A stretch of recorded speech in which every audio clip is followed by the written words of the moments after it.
Hello students, today we start with our topic vector algebra सदिश बीजगणित। तो vector algebra में सबसे पहले हम देखते हैं स्केलर क्वांटिटीज़ क्या होती है और वेक्टर क्वांटिटीज़ क्या होती है। स्केलर क्वांटिटीज़ ऐसी क्वांटिटीज़ होती हैं जिसको सिर्फ मैग्नीट्यूड चाहिए होता है उसके डिस्क्रिप्शन के लिए, और वेक्टर क्वांटिटीज़ ऐसी क्वांटिटीज़ होती है जिसको मैग्नीट्यूड और डायरेक्शन दोनों चाहिए रहता है फॉर इट्स कंप्लीट डिस्क्रिप्शन। यहाँ पर हम एक एग्जाम्पल देखते हैं वेक्टर क्वांटिटीज़ का। आर वेक्टर जो हमारा रिप्रेजेंटेशन है वेक्टर का, हमने इसको रिप्रेजेंट किया है पॉइंट पी से। आर वेक्टर पॉइंट पी से रिप्रेजेंट किया है जिसके कोऑर्डिनेट है एक्स वाई और जेड। हम इस वेक्टर अलजेब्रा में 3 डायमेंशन फिगर की बात कर रहे हैं जिसमें एक्स एक्सिस पे कुछ वैल्यू होगी, वाई एक्सिस पे कुछ वैल्यू होगी और जेड एक्सिस पे कुछ वैल्यू होगी। आर वेक्टर की वैल्यू हमारी x I plus Y J plus Z के। अब ये जो एक्स वाई और जेड होते हैं ये स्केलर नंबर होते हैं, दैट मीन्स एक स्केलर क्वांटिटी होते हैं। लेकिन जब हमको इनको एसोसिएट कर देते हैं आई जे और के के साथ, आई जे और के ये होते हैं हमारे unit vector. I cap, J cap और K cap they are associated with X Y और जेड एक्सिस। तो ये हमें बताते हैं अगर आई होगा तो ये बताएगा कि एक्स एक्सिस पर इसने इतना डिस्टेंस चला है। जे कैप होगा तो ये बताएगा कि वाई एक्सिस पर इसने इतना डिस्टेंस चला है, और अगर के कैप होगा तो वो ये बताएगा कि जेड एक्सिस पर इसने इतना डिस्टेंस चला है।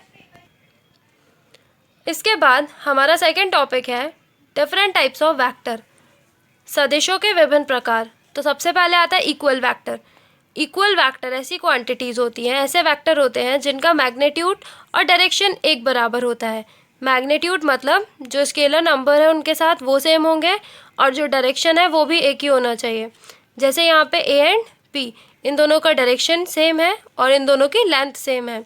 अपोजिट वेक्टर, अपोजिट वेक्टर वो वेक्टर होते हैं जिनका मैग्नीट्यूड तो सेम होता है लेकिन उनका डायरेक्शन अपोजिट होता है। जैसे कि बी एंड सी, बी जो है वो लेफ़्ट साइड मूव कर रहा है और सी जो है वो बी राइट साइड मूव कर रहा है and C is moving toward left side. तो ये हमारे पास अपोजिट डायरेक्शन में है। B is negative of C vector. इसके बाद आता है पोजीशन वेक्टर। तो पोजीशन वेक्टर हम हमेशा ओरिजिन से बताते हैं कि ओरिजिन से किसी भी पॉइंट की क्या पोजीशन है, तो इसको हम बोलते हैं पोजीशन वेक्टर। जो हमने एग्जांपल लिया था R vector is equal to X I plus Y J plus Z K, origin के रिस्पेक्ट में किसी भी पॉइंट की क्या पोजीशन है।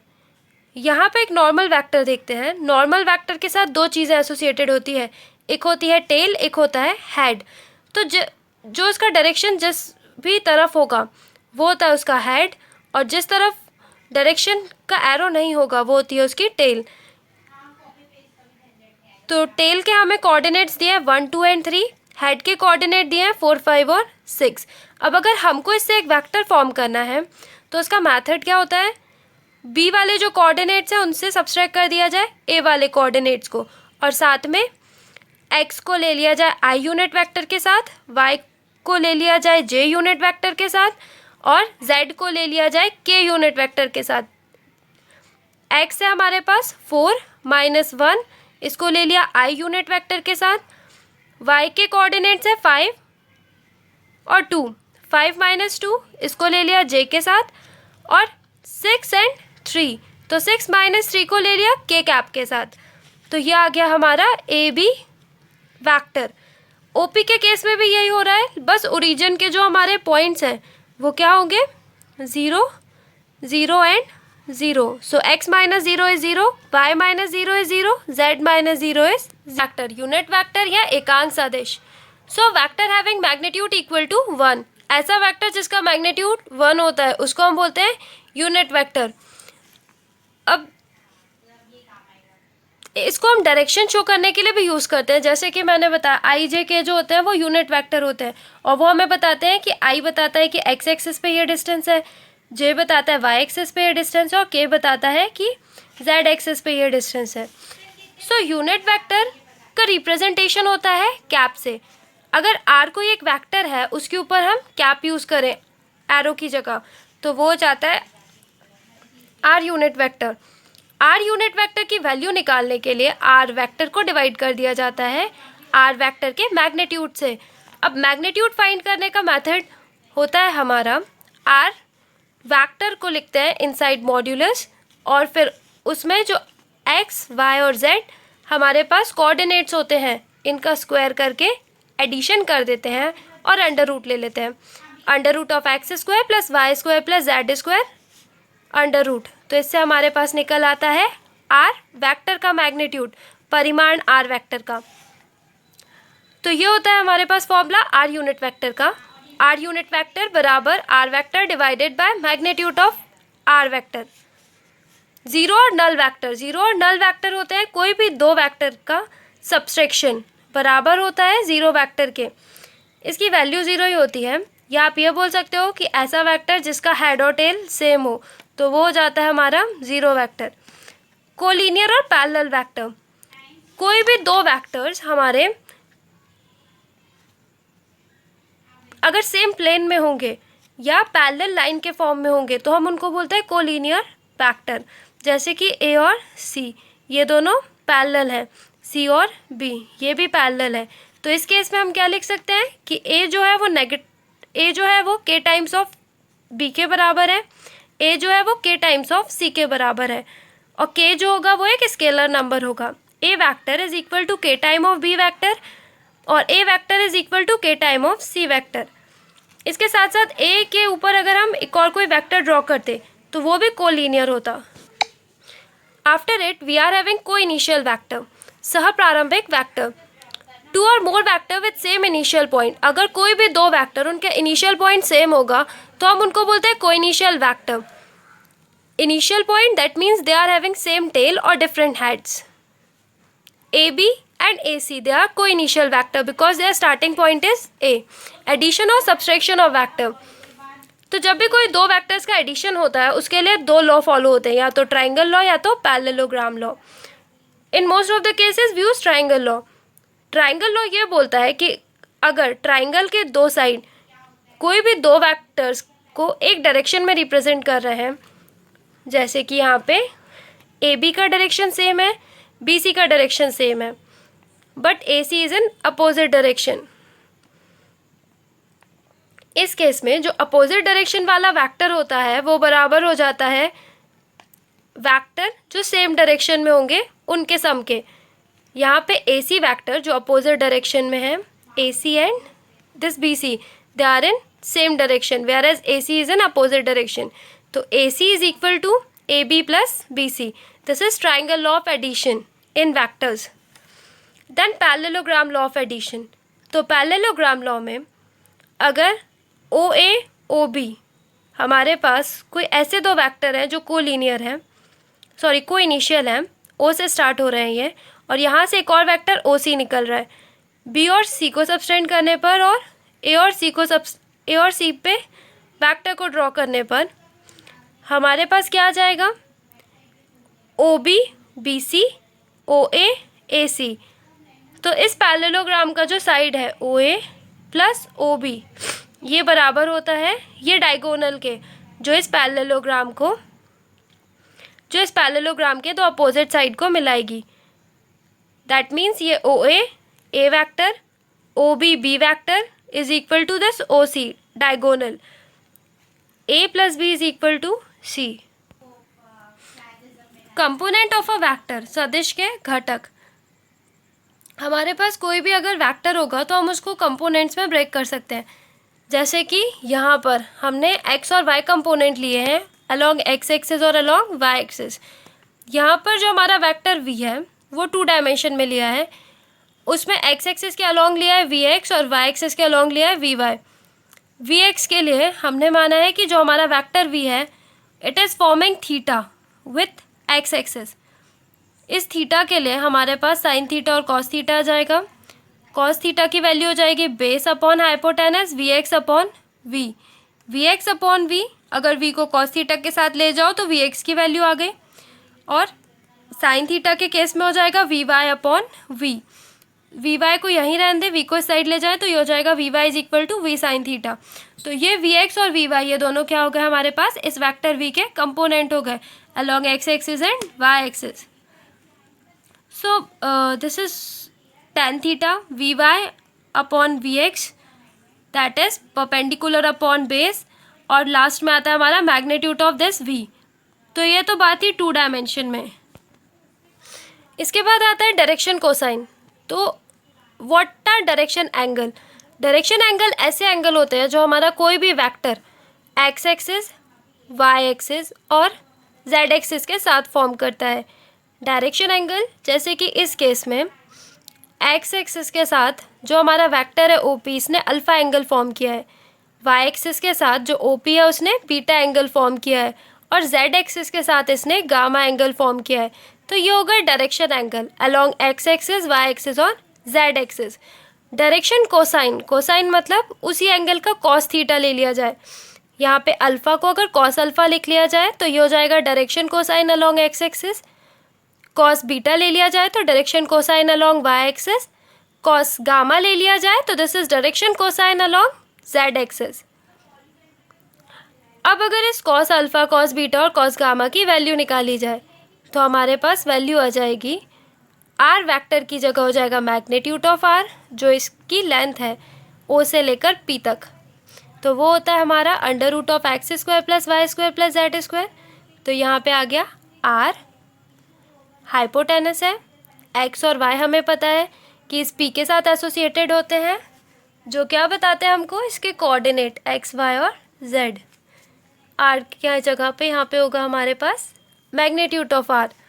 यहाँ पे हम लिख सकते हैं कि small R is equal to magnitude of R vector. इस केस में स्मॉल आर हो जाएगा हमारा हाइपोटेनस, एक्स हो जाएगा हमारा बेस, वाई हो जाएगा हमारा परपेंडिकुलर। तो कॉस अल्फा की वैल्यू हो जाएगी x upon R, cos beta की वैल्यू हो जाएगी y upon R, cos gamma की वैल्यू हो जाएगी जेड अपॉन आर।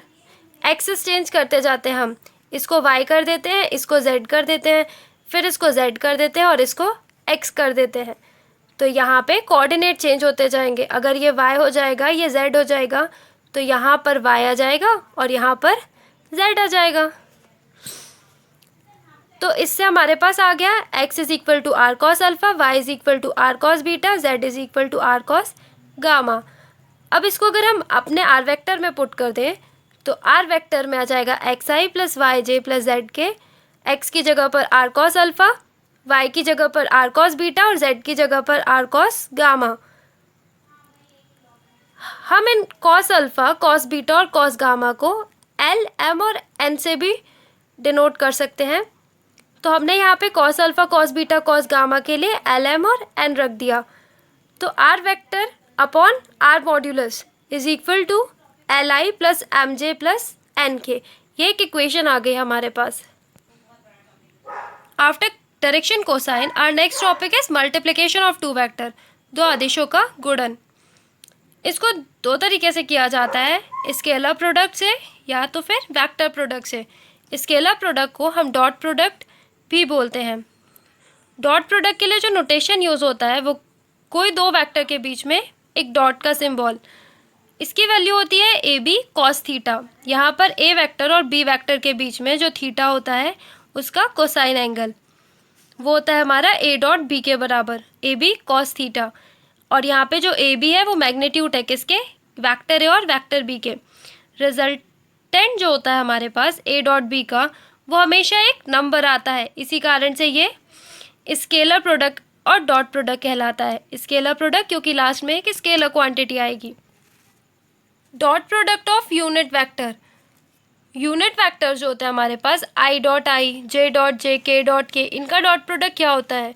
तो हम देखते हैं आई डॉट आई, अगर हम आई और आई की बात कर रहे हैं तो उसके बीच में 0 डिग्री का एंगल बनेगा। एक्स एक्सिस और एक्स एक्सिस के लिए 0 डिग्री का एंगल होगा।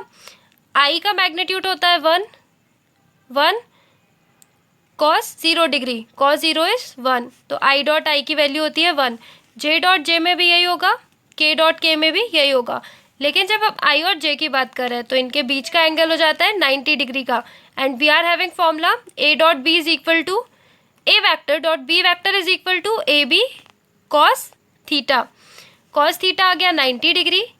मैग्नीट्यूड जो है आई का वो 1 है, जे का भी 1 है, because they are unit vector. Unit vector मतलब मैग्नीट्यूड तो 1 ही होगा। जे डॉट के केस में भी यही होगा, कॉस 90 डिग्री 0। के डॉट आई के केस में भी कॉस 90 डिग्री 0।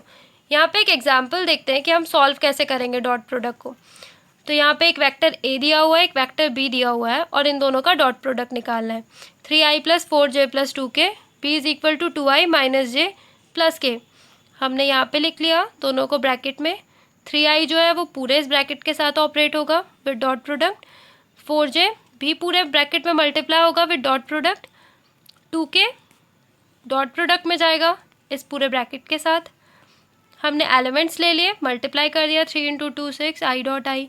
हमें पता है कि सिर्फ i dot I, j dot J और k डॉट के बचेंगे, बाकी जितने एलिमेंट्स हैं वो वैनिश हो जाएंगे। तो 1 1 1 सिर्फ किस केस में आएगा, i डॉट आई के, j डॉट जे के और k डॉट के। तो यहाँ पे आ गया 6 - 4 + 2 दैट इज़ 4। तो ये हमारा हो गया आंसर। इसके बाद दिया हुआ है कि अगर ए हमारे पास वेक्टर है i + j + k, हमें फाइंड करना है a डॉट ए। इन दोनों को मल्टीप्लाई किया, i dot I 1, j dot J 1, k dot के 1। i डॉट जे वैनिश हो जाएगा, i डॉट के वैनिश हो जाएगा, j डॉट आई वैनिश हो जाएगा, j डॉट के वैनिश हो जाएगा, k डॉट आई वैनिश हो जाएगा, k डॉट जे वैनिश हो जाएगा।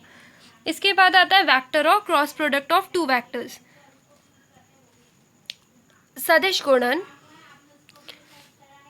क्रॉस प्रोडक्ट के लिए हम जो सिंबल यूज़ करते हैं वो कोई भी दो वेक्टर्स के बीच में क्रॉस का साइन होता है, A vector cross B vector. A B sine theta N cap N unit vector. ये जो एन यूनिट वेक्टर होता है ये होता है ए क्रॉस बी का जो डायरेक्शन होता है उसके along. A B sine theta, A और बी का magnitude sine theta, and then N vector का जो डायरेक्शन होता है वो होता है along this A cross B, is a unit vector in direction of A cross B. Vector product of unit vector. अब अगर हम वेक्टर प्रोडक्ट ले आई क्रॉस आई का, जे क्रॉस जे का, के क्रॉस के का, तो हमें पता है कि साइन 0 डिग्री पर कितना हो जाता है, 0 हो जाता है। तो ये सारी वैल्यूज वैनिश हो जाएगी। आई क्रॉस जे बराबर हो जाएगा के, जे क्रॉस के बराबर होगा आई के क्रॉस आई बराबर होगा जे के। ये इसलिए होगा क्योंकि यहाँ पे एक वेक्टर भी एसोसिएटेड है और यहाँ पे अगर आप देखो तो ये सब परपेंडिकुलर है, 90 डिग्री का एंगल फॉर्म कर है। अगर आप देखोगे तो यहाँ पर हमारे पास जो आई वेक्टर है ये हो जाएगा हमारा आई वेक्टर, ये हो जाएगा हमारा जे वेक्टर और ये हो जाएगा हमारा के वेक्टर। तो आई परपेंडिकुलर है जे के और जे परपेंडिकुलर है के। तो इन दोनों का जो प्रोडक्ट होगा उसका डायरेक्शन हमेशा ये वाला वेक्टर बताएगा। जे और के का जो प्रोडक्ट होगा उसका डायरेक्शन हमेशा आई वाला वेक्टर बताएगा। इसीलिए यहाँ पे जब आई क्रॉस जे हुआ है तो के आ गया, जे क्रॉस के हुआ है तो आई आ गया, मैग्नीट्यूड बाकी 1 हो जाएगा और साइन 90 डिग्री पर 1 होता है। साथ में हमारा जो एन वेक्टर है वो हो जाएगा के आई एंड जे। लेकिन जब डायरेक्शन अपोजिट हो जाएगा, जे क्रॉस आई हो गया तो उस केस में माइनस के क्रॉस जे हो गया तो माइनस आई क्रॉस के हो गया तो माइनस जे। इसके बाद एक एग्जाम्पल देखते हैं। आर वेक्टर का मल्टीप्लिकेशन। आर की वैल्यू है आई + जे + के, हमें आर क्रॉस आर निकालना है। इसको भी आपने वैसे ही सॉल्व किया, आई को ऑपरेट कर दिया सारे एलिमेंट्स के साथ विथ क्रॉस प्रोडक्ट। तो आई क्रॉस आई, जे क्रॉस जे और के क्रॉस के 0 हो जाएंगे। सिर्फ बचेगा क्या हमारे पास, आई क्रॉस जे क्रॉस के क्रॉस आई। तो हमने निकाल लिया, आई क्रॉस जे की वैल्यू आ गई के, आई क्रॉस के की वैल्यू आ गई -j, आई क्रॉस के की वैल्यू -j। फिर उसके बाद आगे और वैल्यूज़ देखिए हमने, सारी वैल्यूज़ कैंसिल होकर लास्ट में आंसर आ गया 0। ए और बी दिया हुआ है हमको एक वेक्टर और हमें बोला है कि हमें इसका क्रॉस प्रोडक्ट निकालना है। क्रॉस प्रोडक्ट के लिए हम एक और मेथड यूज़ कर सकते हैं, डिटर्मिनेंट मेथड, जो हमने 3rd यूनिट में पढ़ा था। डिटर्मिनेंट मेथड से भी हम क्रॉस प्रोडक्ट निकाल सकते हैं। यहाँ पे हमारे पास जो यूनिट वेक्टर होते हैं उसको ऊपर लिख लेते हैं आई जे और के। उसके बाद जो इसके कोऑर्डिनेट्स हैं 2 -1 +1 उसको हमने फर्स्ट रो में लिख लिया, 3 4 एंड -1 इसको हमने सेकेंड रो में लिख लिया। आई जे के सबसे ऊपर वाली रो में आ गया, then this is second row, then this is third row. इसके बाद आई के मल्टीप्लिकेशन में डिटर्मिनेंट सॉल्व करके हमने ये निकाल लिया। जे के मल्टीप्लिकेशन में सेकेंड रो फर्स्ट रो और सेकेंड कॉलम को हाइड करके क्रॉस मल्टीप्लिकेशन करके ये निकाला। के जो है के के साथ भी हमने यही किया, फर्स्ट रो और थर्ड कॉलम को हाइड करके मल्टीप्लिकेशन करके क्रॉस ये निकाल लिया। तो यहाँ पे हमारे पास आ गया cross product of A vector and B vector. अब इसके बाद हम एप्लीकेशन देखते हैं कि ये कहाँ कहाँ यूज़ होते हैं। हमारे डॉट एंड क्रॉस प्रोडक्ट, अगर कभी भी हमें निकालना रहता है वर्क डन, कार्य कितना हुआ है, तो उसके लिए फॉर्मूला होता है F vector dot are vector. यहाँ पे आर जो होता है वो डिस्प्लेसमेंट होता है और एफ जो होता है वो होता है फोर्स। इसके बाद सेकेंड होता है पावर के लिए। पावर के लिए फॉर्मूला होता है वी डॉट आई या F dot V. V dot I voltage dot product with current, F dot V force dot product with velocity. Reactive power Q प्रत्याघात शक्ति, इसका रिप्रेजेंटेशन होता है क्यू से। इसका फॉर्मूला होता है modulus of V cross I. Average power और पावर फैक्टर, पावर फैक्टर के लिए हम यूज़ करते हैं कॉस थीटा का। पावर हमें पता है बराबर किसके, वी डॉट आई के। वी डॉट आई को हम लिख सकते हैं वी आई कॉस थीटा। यहाँ से अगर कॉस थीटा की वैल्यू निकालेंगे तो वो हो जाएगा V dot I divided by modulus of V modulus of I. तो कॉस थीटा की वैल्यू आ गई हमारी V dot I divided by mod of V mod of I. इसके बाद हम कुछ एग्जांपल्स देखते हैं। Show that A and B are perpendicular if modulus of A vector plus B vector is equal to modulus of A vector minus B vector. हमको यहाँ पे दिया हुआ है कि मॉड्यूलस दोनों का बराबर है, हमने यहाँ पे इनको बराबर रखा और हमें प्रूव करना है कि A vector and B vector perpendicular. तो दो वेक्टर परपेंडिकुलर होते हैं अगर उनका डॉट प्रोडक्ट ज़ीरो हो जाए। हमने इसको सॉल्व किया स्क्वायर लेकर, ये हो जाएगा A square plus B square 2 times of A B. यहाँ पे A square plus B square minus 2 times of A B, plus और माइनस शिफ्ट होगा, ए डॉट बी बचा यहाँ पे इज इक्वल टू 0। और ये बताता है कि A and B they are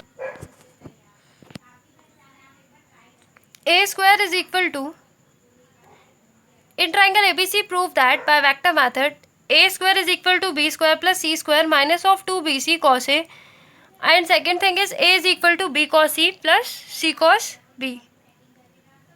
It's c cos b. In triangle ABC let AB is equal to c, BC is equal to a and AC is equal to minus of b। हमने यहाँ पे लिया AB vector C के बराबर C vector के बराबर है, B सी हमारा ए वेक्टर के बराबर है, सी ए हमारा बी वेक्टर के बराबर है। ये हमने पढ़ा है, ये कोसाइन रूल होता है, ये हमने ट्रिग्नोमेट्री में पढ़ा है कि जो एंगल होता है ए वाला उसके अपोजिट होता है साइड ए, एंगल बी होता है उसके अपोजिट साइड बी होता है, एंगल सी जो होता है उसके अपोजिट साइड सी होता है। This is cosine formula. इसको हमने पढ़ा है किसमें, ट्रिग्नोमेट्री में। तो अब हम देखते हैं कि हम इसको वेक्टर मेथड से कैसे प्रूव कर सकते हैं।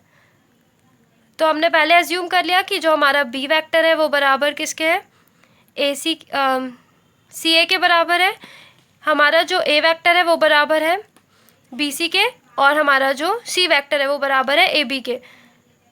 अब अगर यहाँ पे ट्रायंगल लॉ लगा दिया जाए तो ट्रायंगल लॉ से क्या हो जाएगा, जो अपोजिट डायरेक्शन में होगा, दैट इज़ हमने ले लिया कि ये जो सी ए है इसका डायरेक्शन क्या है, ए टू सी ले लिया इसका डायरेक्शन, तो ये अपोजिट डायरेक्शन हो गया। अपोजिट डायरेक्शन में ये इन दोनों के सम के बराबर होगा, तो ये बराबर हो गया A B plus B C के। अब A B plus B C, और अगर मैं इसको इस साइड ले जाऊँ तो ये जाएगा negative of A C, negative of A C that means positive of C A. तो यहाँ पे ले लिया A B plus B C plus C is equal to 0, और इसके साथ में आ गया A plus B plus C is equal to 0।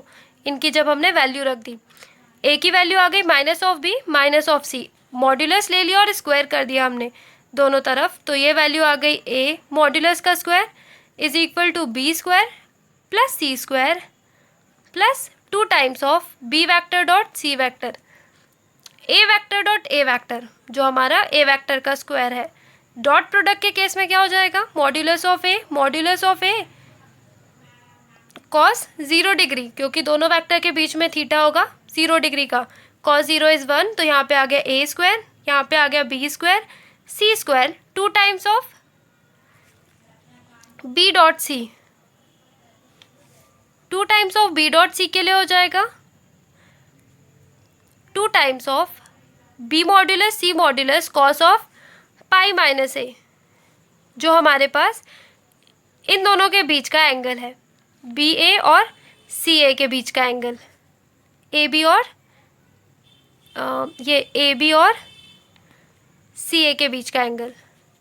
तो ये हमारा कॉस पाई माइनस ए, कॉस 180 माइनस थीटा हो जाता है नेगेटिव ऑफ कॉस थीटा। तो यहाँ पे वैल्यू आ गई हमारी A square is equal to B square plus C square minus of 2 times of B C cos A. तो यहाँ पर हमारा ये जो पहला वाला था वो प्रूफ हो गया। सेकंड देखते हैं हम, सेकंड वाले के लिए that is A is equal to B cos C plus C cos B.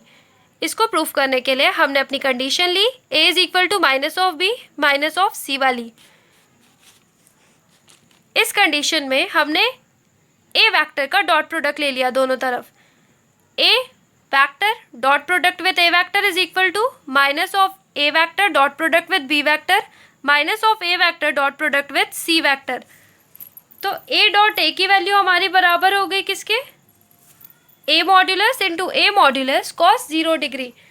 A dot B vector की वैल्यू हो गई हमारी A modulus dot B modulus cos of pi minus C. और फिर हमारी तीसरा जो है ए डॉट सी, इस केस में हमारी वैल्यू क्या हो गई, A modulus C modulus cos of pi minus B, because जो हमारे पास ए और बी के बीच का एंगल है, ए और बी के बीच का, वो हमारा क्या है, पाई माइनस सी। और यहाँ पर जो हमारे पास ए और सी के बीच का एंगल है वो है हमारा पाई माइनस ए और सी के बीच का एंगल पाई माइनस बी। तो यहाँ पर ये वैल्यू आ गई pi minus C and pi minus B. फिर से cos 180 minus theta is minus of cos theta, 180 minus theta is minus of cos theta, minus and minus become positive, we get A is equal to B cos A plus C cos B. इसके बाद next question है find unit vector perpendicular to 3i plus J plus 2k and 2i minus of 2j plus 4k। Unit vector perpendicular to these two vectors. अगर कोई भी दो vector दिए हो और उसके परपेंडिकुलर कोई तीसरा वेक्टर पूछा गया हो, अगर इन दोनों का पूछा गया हो कि ये दोनों परपेंडिकुलर है, तो उस केस में हम बताते हैं कि A vector in dot B A vector dot product with B vector is equal to 0। लेकिन अगर कोई एक वेक्टर पूछा गया है जो इन दोनों के परपेंडिकुलर हो, यूनिट वेक्टर ऐसा, तो उसके लिए हमारा फॉर्मूला होता है N vector is equal to A cross B divided by modulus of A cross B. तो सबसे पहले हमें निकालना पड़ेगा, इसको हम मान लेंगे कि ये ए वेक्टर है, इसको हम मान लेंगे कि ये बी वेक्टर है। इन दोनों का क्रॉस प्रोडक्ट निकाला, आई जे के 3 1 2 2 माइनस 2 एंड 4। डिटर्मिनेंट को सॉल्व करा, फर्स्ट रो फर्स्ट कॉलम को हाइड करके 4 इंटू 1 2 इंटू माइनस 2 और साथ में माइनस साइन, तो प्लस हो जाएगा। जे की वैल्यू और के साथ निकाल लिया, क्या आएगा, आई कैप के साथ 8 आ गया, जे कैप के साथ -8, के कैप के साथ -8। ए क्रॉस बी की वैल्यू हमने निकाली मॉड्यूलस में, मॉड्यूलस के लिए यहाँ पे 8 का स्क्वायर -8 का स्क्वायर और -8 का स्क्वायर, तीनों को ऐड किया तो 8 अंडर रूट ऑफ 3 आ गया। अब unit vector perpendicular to both A and B, इन दोनों के परपेंडिकुलर हमारा जो यूनिट वेक्टर होगा वो हमने मान लिया कि एन वेक्टर है। उसके लिए फॉर्मूला होता है A cross B upon modulus of A cross B. यहाँ पे रख दिया वैल्यू ए क्रॉस बी का और 8 रूट 3, तो 8 और 8 कैंसिल हो जाएगा, I minus J minus K divided by under root of 3। Question है कि अगर ए और बी हमारे दो वेक्टर है तो बताना है कि ए और बी परपेंडिकुलर है। तो इसके लिए हम वही मेथड यूज़ करेंगे कि प्रूफ कर दे कि इन दोनों का डॉट प्रोडक्ट 0 है।